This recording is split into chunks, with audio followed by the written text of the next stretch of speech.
राहुल जी, सबसे पहले आपको बहुत बहुत साधुवाद। इतने ज्वलंत विषय पर आपने आज डिबेट कराई और इस दल बदल वाली बात से देश की जनता को और खासकर जेनजी को आज विशेष ध्यान देना पड़ेगा। देखिए, दल बदल राहुल जी दो तीन तरीके से होता है। एक तो जब आदमी की व्यक्तिगत महत्वाकांक्षाएं की पूर्ति पार्टी की विचारधारा से बड़ी हो जाती है तो किसी लालच में वो दल बदल करता है, या किसी कार्यवाही के डर से अपने पुराने पाप धोने के लिए वो दल बदल कर लेता है, या कभी कभी किसी काबिल आदमी को गुटबाजी के चलते उसके अपमानित करने का काम किया जाता है उसकी खुद की पार्टी में, तब वो दल बदल करता है।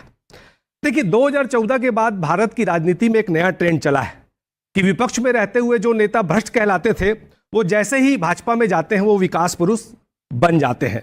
सवाल ये भी है, और सवाल सबसे बड़ा आज ये है कि आज का मुद्दा सिर्फ दल बदल का चर्चा ही नहीं है, लोकतंत्र की विश्वसनीयता और विपक्षी नेताओं के ऊपर केंद्रीय एजेंसियों की कार्रवाई का टाइमिंग, इस पे भी चर्चा होना चाहिए। अच्छा, ये 2014 के बाद ही सबसे ज्यादा हुआ, खासकर 2016 से 2020 के बीच में हमारे देश में कुल 405 विधायकों और 28 सांसदों ने दल बदल किया और उसमें अधिकांश लोग भारतीय जनता पार्टी में शामिल हुए। राहुल जी, मैं आपको यह भी बताना चाहूंगा कि 2024 का जो लोकसभा चुनाव हुआ उसमें भाजपा के 28% उम्मीदवार, मतलब 110 उम्मीदवार ऐसे थे जो दूसरी पार्टियों से भारतीय जनता पार्टी में आए थे। और अभी ताजा मामला आप पार्टी का देखा, मतलब ये प्रक्रिया सतत चल ही रही है। आज समझ में नहीं आता कि जो नेता जब विपक्ष में होते हैं वो दागी होते हैं और जैसे ही वो भाजपा में शामिल हो जाते हैं उनका चरित्र भी धुल जाता है और उनके केस भी धुल जाते हैं। अगर पार्टी बदलने से अभी आप टॉपिक पे आए, दागी होते हैं तो बीजेपी में आते ही उनके कैसे दाग धुल जाते हैं और चरित्र भी धुल जाता है।